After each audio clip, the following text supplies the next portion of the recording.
Which philosophy actually wins in 2026? Buddhism or Taoism? The one that tells you there is no self, or the one that says you're simply trying too hard? For centuries, they clashed, contradicted, and reshaped each other.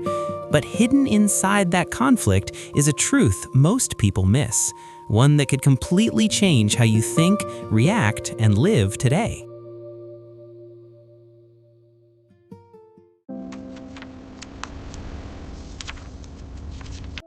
Why is being yourself the hardest thing to do? Not because we don't know who we are, but because we are terrified that who we are might not be enough. Every day we walk into rooms quietly performing, adjusting our voice, editing our opinions, carefully measuring how much of ourselves we are allowed to show. We curate the version of us that the world will applaud. But the strange thing is this: the louder the applause, the emptier it sometimes feels. Because deep down we know something uncomfortable. The person receiving the applause is not really us, it is the mask. More than 2,500 years ago, the Chinese sage Laozi noticed this strange human habit. He described it with a surprisingly simple image. Imagine someone standing on their tiptoes, trying to look taller. For a moment it works, but their body begins to shake, their balance disappears, and the harder they try to stay tall, the more unstable they become. Laozi quietly observed, "He who stands on tiptoe does not stand firm." Today, psychologists call this the spotlight effect, a strange mental trap where we believe everyone around us is watching our mistakes, judging our flaws, and measuring our worth. But in reality, most people are far too busy worrying about their own performance. We are exhausting ourselves performing for an audience that mostly exists in our imagination. And somewhere inside us, a quiet question keeps whispering, what would happen if we simply put our heels back on the ground? Many people believe Buddhism and Taoism are basically the same, two peaceful philosophies climbing the same mountain. But history tells a very different story.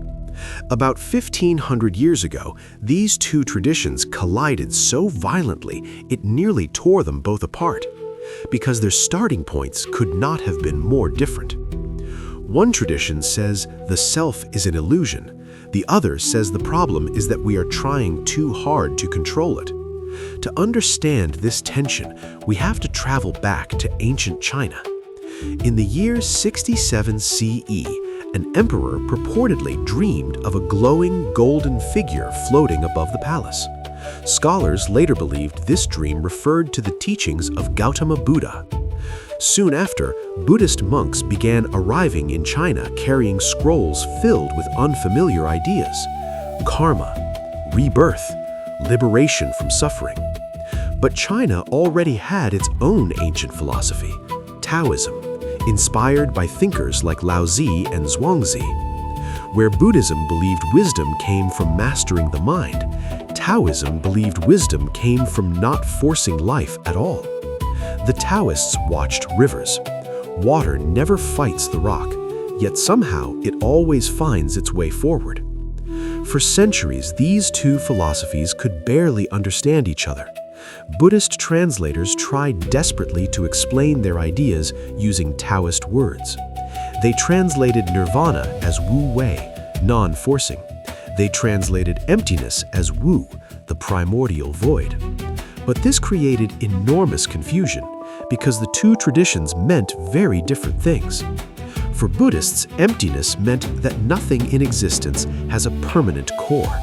Everything is changing. Everything is fluid. For Taoists, the void was not empty at all. It was the mysterious source from which everything is born.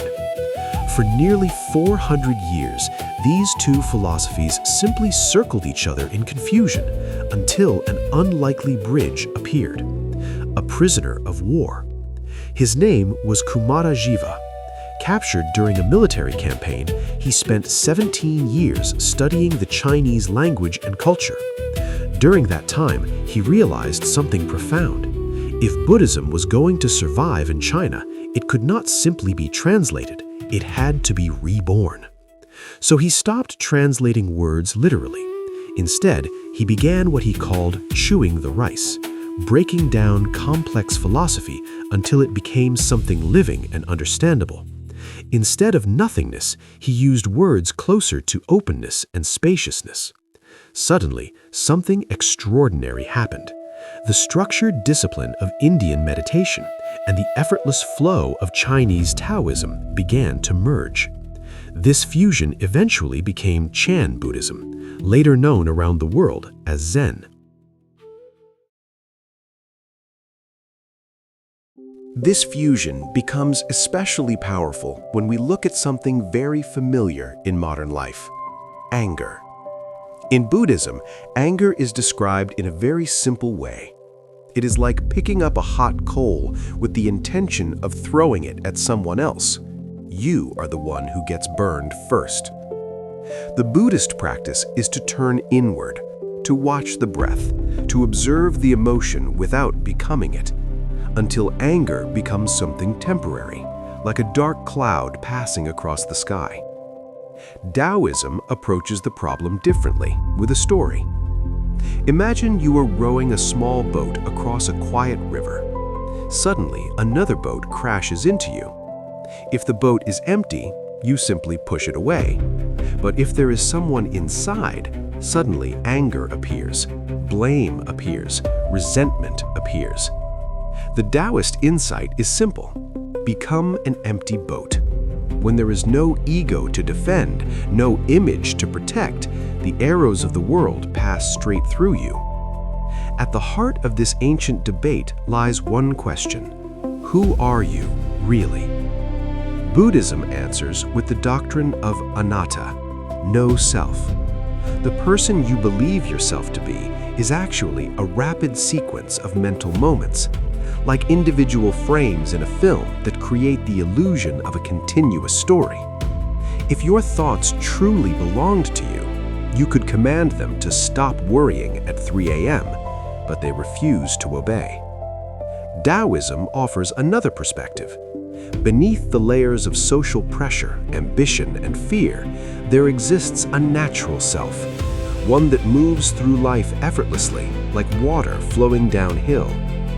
This tension between effort and effortlessness once appeared in a famous Zen monastery. A senior monk named Shen Shu wrote a poem. "The mind is like a bright mirror. We must constantly polish it so dust does not collect." But a poor kitchen worker named Hui Nang quietly wrote a reply that would change the course of Zen forever. There is no mirror, there is no stand, and fundamentally, there is not a single thing. So where could dust even land? With that single insight, Hui Nang revealed something profound. Awakening is not something the self achieves. It is something the self stops resisting. And for the modern person, the professional, the student, the creator constantly measuring their worth, the lesson is surprisingly simple. You do not need to stand on tiptoe to be seen. When you stand flat on your own ground, you become rooted, stable, undeniable.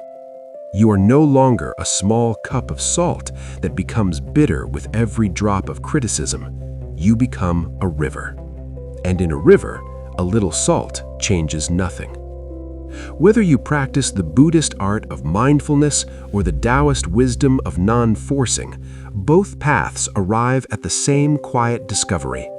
You can stop performing your worth because you were never too small. You were only standing on tiptoe.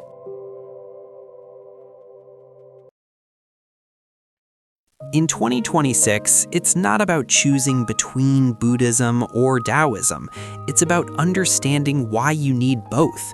One teaches you to let go of the mind that suffers. The other shows you how to move with life without resistance. Together, they become a complete way of living, clear within, effortless without, helping you face the modern world with balance, clarity, and quiet strength. Which philosophy resonates more with you right now, Buddhism or Taoism? Share your thoughts in the comments. I'd love to hear your perspective. And if Taoism sparked your curiosity, there's a deeper journey waiting for you. Tap the video on the right and continue exploring its wisdom. It might just change how you see life.